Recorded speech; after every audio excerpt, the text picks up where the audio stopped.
akkam jirtan nagaa qabdanii baga nagaa taatanii warreen maatii dursaan tuub taatan arraan tana wantoota bareedaa ajaa'ibaa qabadhee isinii dhufeetiin jira. Seenaa ajaa'ibaa, seenaa hedduu nama gaddisiistu, hedduu waa hedduu irraa barachuu dandeessan isinii qabeetiin dhufee jira.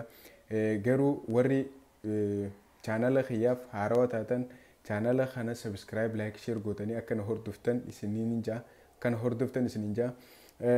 Kanaafuu arraan tana seenaa ajaa'ibaa isinii qabadhee dhufeetiin jira. Seenaa tana keessatti barumsa addaa, barumsa bareedaa irraa argattan jeetiin waan hin abdadheefiin isinii fidee dhufee jira. Seenaa tana namaatitu sooshaal miidiyaa irra takkeenu nu baasii jaanii natti himanii jiranii. Kanaafuu seenaa tana qabee isinii dhufee jira. Warreen maatii xiyyan tahin subscribe, like, share gootanii akka na hordoftan wantoota babbareedaa, wantoota akka pranki, komedii garagaraa, odeeffannoo adda addaa waa hundaa'u isinii qabadhee waan na bira gahe hundaa'u isinii qabadhee gurra keessaniin ga'uuf reediidha. Kanaafuu kanan isiniin jaa viidiyoo kana obsaan haga dhumaa ilaalan isiniin jaa. Seenaan jirtu intala shamarree, intala dubraa takkaatitu ture. Intalti san akkuma ilma Oromoo tokkotti maatii isii keessatti dhalattee guddattee jirti. Maatii isii kana keessatti haadha wajjin duraan haati nama biraa heerumtee nama biraa sanirraa ilmoo argattee isii tana argattee turte. Intala tana fuutee jaarsa isii kaduraan heerumte san takkiinoo abbaa mana isii kaduraan heerumte san wajjin adda bahanii turanii. Adda bahanii intala tana fudhattee jaarsa duraanii san biraa deemte jechuudha. Jaarsa duraanii kana biraa yeroo deemtu jaarsa duraanii kana biraa deemtee jaarsi intalti shawaadha. Naannoo Wanjiiti gandi isii achitti dhalattee guddattee jechuudha. Kana intalti tun haadha wajjin abbaa duraan irraa dhalatte sanirraa haati fuutee waan adda bahaniif karaa adda bahanii haadha wajji jiraachuu eegaltee jechuudha. Haati tun osuma isii tana guddisuu jirtu dhiirsa biraa takkiinoo abbaa manaa biraatti heerumte. Yeroo abbaa manaa kanatti heerumtu abbaa manaa kanatti heerumtee abbaa manaa kanarraa ilmoo biraa dhalte. Yeroo ilmoo biraa irraa dhaltu ilmoo tana akka isii sanitti akka ilmoo ammaan tana lammaffaa argatte kanatti ija tanaan laaluu osoo hin tahin ija fokkattuu haala gaxaantummaa taheen haala roorroo keessatti micoo intala san dhiiste jechuudha. Yeroo kana intalti tun waan gootu wallaaltee haadha irraas jireenya bareedaa jiraachisuu waan sirriitti guddisuu hin dandeenyeef waan jaalala haadhaa waan kannuufii hin dandeenyeef akkoo biratti akka guddattu taate. Akkoo bira deemtee akkoo biratti osoo guddatu jirtu achumaan barumsa isii akkoon isii jechuudha. Haati jaalala isiidhaaf kannuu dhiisii waan takkaa godhuufii hin dandeenye. Kana akkoo biratti guddattee akkoo bira osoo teessuu akkoo biratti barattee akkoo biratti guddattee barattee barumsa isillee xumurtee osuma akkasitti jirtu. Yeroo kana nama biraatti wajjin naannoo duraan itti jirtu sanitti firri isiitis waan jaalala bareedduu kabajaa waan hin kanniniif akkasitti abbaa isii biras deemuu waan hin dandeenyeef akkasitti deemtee osuma deddeemtee jiraattu osuma akkoo tanaa hojii jiraattu haatinis jaalala waan hin kanniniif roorroo hedduun wanni itti dhagamtee dalagas hojiis hojjechuu hojiis akkuma biyya keenya keessatti beeknu jiraachuus hojiinis waan hin dandeenyeef akkasumatti osoo deddeemteetuma akkoo fi kana jidduu deemtee jiraattu akkasitti akkoo hojii osoo deemtee jiraattu jechuudha. Wanti hataatu taate intalti tun jaalallee yookaan nama makeenaa konkolaataa of shifeera jaalattee jechuudha. Yeroo jaalattu kanatti akkuma nama jaalallee tokkotti osuma wajjin jiraatanii micoon tun osoo hin beekin gara ilmoo garatti qabatte jechuudha. Intalti tuni ilmoo garatti qabattee ulfooyte. Yeroo kanatti intalti tun ulfooytee turte. Yeroo ulfooyte kana ifirratti hin beekne turte osuma akka wajjin jiraattu san booda erga turte akka garatti qabatte agarte akkoolleen sossobdee rakkoon qabu bakka ifirraa isin baasinii ilmoo tana akkanatti yoo dhaltes anaas wajjin jiraata jettee garuu namoonni garagaraa akka ilmoo tana ifirraa baastu dhiibbaa garaagaraa irratti godhanii hedduu takka sammuu isii rabbashuu turan sammuu isii jeequu turanii garuu kana wajjin gorsa akkoo isirraa argatte wajjin ilmoo sanis hin baasne namichi isii ulfeesse kunis osoo namuma akkanumatti osuma wajji jaalallee akkanumatti alatti waan taateef waan ulfooyteef nama kanas arguu hin dandeenye itti deebitee beekuus hin dandeenye. Kanaafuu intalti tun osoo akkasitti jirtu ilmoo tana dhaltee akkoo biratti dhaltee yeroo dhaltu kana haati ammaan tana dhuftee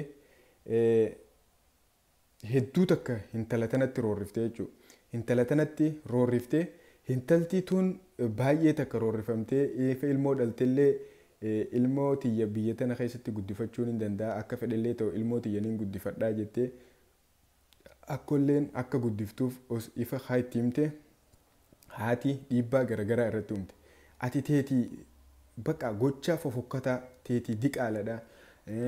Atis deebitee diqaalaa bakka biraatiin nutti fiddee as teessaa biyya tana keessa teessayii jettee haati roorroo garaagaraa kan irraan geessu turte. Micoon tun haati bakka deemii osoo qabeenya qabanii osoo gandi obboleeyyan isii hundi qabeenya osoo qabanii micoo tanatti roorrisan ta'an. Micoo tanatti roorrisanii micoon tun waan gootu wallaaltee jireenya gadadoo cinqii yeroo hunda kanaan osoo ilmoo isiitii hojii jiraachuu jirtu haati dhiibbaa guddaa dhiibbaa ilma namaa irratti namni haadhaa miti namni biraatu irratti oofuu hin dandeenye irraan geesse jechuudha. Akkoon osoo akkasitti micoo tana ofitti qabdee jirtuuni micoo tana akka haati ati diqaalaa asitti nutti dhiiftee as keessatti maal goota as teessaa deemiti hara biyya feeti deemi diqaalaa tante guddifadhu jettee micoo ganamaa galgala osoo hiraarsitu osoo ganamaa galgala jireenya dhoowwitee micoon sababaa sanii haati dirqama dallaala barbaaddee biyya tana keessaa deemtee diqaalaa tante guddifachuu qabda ilmoo tante guddifachuu qabda jettee haati wanti goote. Kanaafuu yaa ilmaan Oromoo haati takka takkas haadha gaariidha. Haati takka takkas rabbiin namatti hin jallisiniin ifirraa kadhatanii haati takka takkas haadha jalloodha. Kanaafuu deemtee micoo tana dallaala laaltee akka isiin micoon osoo biyyarraa bahuu hin feene biyyarraa akka isiin baatu dirqisiifte dallaala barbaaddee maallaqa baastee biyya tana keessa taa'uu hin qabdu yookaan jirtuu tanteetiin si ajjeesaa jettee roorroo haala lubbuu isirratti sodaachisuu wantoota garaagaraa irraan gahuu kana haati waan akkanaa kana hunda irraan gahuudhaaf yaalii gootee kanaaf deemtee dallaala barbaaddee fi dallaalan gubboo meeqa nyaachistee akka micoo tana ganama galgala waan mataa uwwistuuf micoonis jiruu akkanarra ilmooti jettee haadha waan sodaattuuf akkasitti kara biyya Beeruutti ergan. Haati cinqii meeqa dhiibbaa meeqa irratti geessite gara biyya Beeruutti ergite jechuudha micoo tana.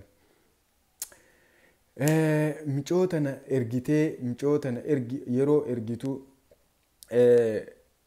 micoon akkuma nama Oromoo takkeenu ilmaan Oromoo tokkotti biyya jireenya isii dhiibbaan garaagaraa osoo biyya isirraa bahuu hin feene micoon akka fedhellee ta'u harkarraa gara afaanii ta'us akkam fedhetti humna biyya tiyyarratti dalagadhee jira ilmoo tiyya guddifachuun fedhaa osoo isiin jettu dirqiidhaan jechuudha. Dirqiidhaan haati dhiibbaa garaagaraa waan irratti geessitee micoo if jibbisiisanii biyyarraa baastee biyya Beeruutti dhufte. Micoo yeroo biyya Beeruutti dhuftu biyya Beeruutti biyyiti namaa akka mana taa'anii yaadan san osoo hin taane akka biyyee fi namaaf hin taatu.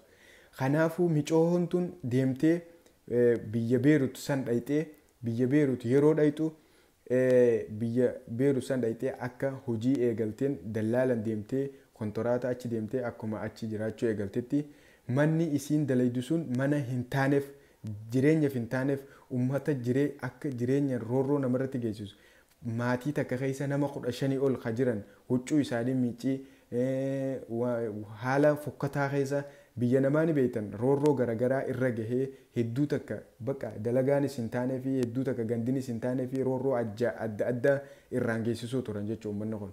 Kana micoon dawwaltee silkii isaaniitiin dawwaltee haadhatti hoggaa dawwaltu haati dawwaltee akkana wanni qonnaaf hin taane biyyitu qonnaaf hin taane ka jettu diqaalaa tantee asitti dhiistee maal jechuudhaaf usii dalagii wanni asitti gad deebitu hin jiru usii dalagii diqaalaa tante guddifadhu jettee haati ammallee achitti haa isiin akkana jettuun roorroo ammas kana daran caalaa irraan geessisuu haa turte jechuudha.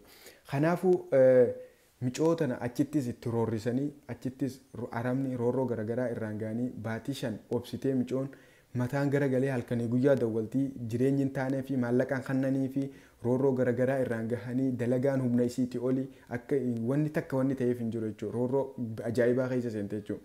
Kanaafuu roorroo ajaa'ibaa kana keessa seentee osoo akkasumatti baatii 5 dirqiidhaan haati yeroo dawwalte silkii jalaan kaastu yeroo dawwalte naan taane yooteen usii dalagii ati diqaalaa tante biyya gad deebitee wanti godhuu barbaadde usii dalagii jettee roorristuu turte. Yoonkaan intala tante ilmoo tante tana nama biraatiif guddifachaa kannina yoonkaan caljii dalagii ilmoo tante jiraachisfadhu maareedhaa jettee micoo mataa oowwiste micoon waggaa 5 booda jechuun dhiifama baatii 5 akkasitti jiraatte baatii 5 erga jiraatte booda roorroo kun itti haadhatte qaymtu haati wanni takka waan isirraa fudhatu takkeenu waan isiin haati isii dhaga'uu hin dandeenye. Kanaafuu micoon ammas dirqamtee akka baatii 5 biraa itti daatu gootee osoo teessu haati yeroo dawwalteef haati jalaan kaastu jechuudha. Haati yeroo isiin dawwalteef jalaan kaastu. Kanaafuu micoo roorroo meeqa girgirii meeqa ifirra dhaabdee boodarra micoon tun lubbuu isii eega jireenya haadhanis jibbitee asiis dalagaan hin taaneef micoon kara lubbuu isii gaagiutti deemte jechuudha. Laalamee yaa ilmaan Oromoo dubbitan deemtee ilmi namaa hoggaa waan akkanaa kana godhu laali hedduu takka amazingii waan namatti ta'u waan ilma namaatti irratti waan hedduu fokkataadhati deemtee micootana akkasitti micoon tun jechuudha lubbuu isii kara lubbuu isii jibbitee jireenya fokkataa keessa osoo jiraattu boodarra micoo gandi namni biraa hoggaa dawwalee maal je'ee dawwalee hoggaa intala tana hoggaa itti dawwalanii ilaalan silkiin isii baatii 5 booda hin hojjetu. Kanaafuu micoon akka taatee lubbuu isii if gaagite jechuudha. Sigalee lubbuu ifii if ajjeeste if dhabamsiiste.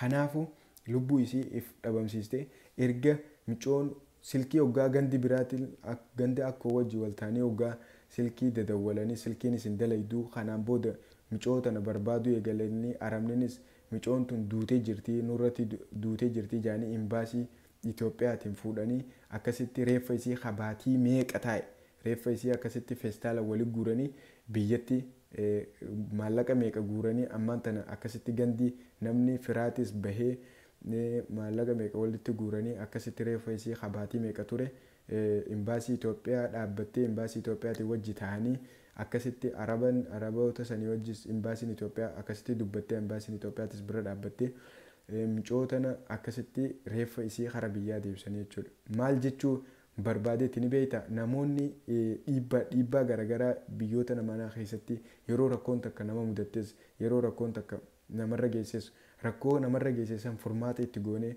wal bira dhaabbannee jireenya gabaabaadhaaf jee ilmi namaa akkana waan godhu wanni akkanaa godhu hon hedduu takka waan nama dabbaru. Kanaafuu wanti viidiyoo kanarraa waa hedduu barattanii waa hedduu barumsa bareedaa irraa argattanii akka ilmoo keessanis dhiibbaan ta'an irratti akka waan hin goone namoota haga namni lubbuu ifii gaagiutti akka nama hin goone je'ee viidiyoon kun wantoota babbareedaa isin irraa argattanii jeetii yaada. Kanaafuu seenaan micootanaa seenaa hedduu nama gaddisiistu barumsa bareedaa irraa argattan jee waan yaaduuf viidiyoo kana isinii dalage. Kanaafuu wanti warri YouTube channel kiyyaaf haarawaa taatan warri YouTube kiyya subscribe hin godhin subscribe gootanii akka na hordoftan isinin jaa. Seenaan gabaaban ammaaf isinii qabadhe kanuma fakkaata. Kanaafuu akkuma reefamtan isinii himette piraankii namoota hedduu kan piraankii godhee kan isin biraan ganaa gahuutu jira. Kanaafuu viidiyoo seenaa garagaraa waan seenaa babbareedaa waan barumsa irraa argattanii fi ammas piraankii garagaraa diraamaalee waan nama kofalchiisu waan hundaa'u qabadhee isiniif kan gadhiisu ta'a. Viidiyoo piraankii nama godhe nama hedduutu jira sanis isiniif hin gadhiisa. warreen na hordoftan galatoomadha. Viidiyoo haga dhumaa daawwadha. Namoota biraatiifis like akka share subscribe godhan namoota biraatiifis share godhan isin jaa baay'een isin jaaladha. Dursantuu subscribe like share godhuu hin ifatina. Kanan isin jaa galatooma.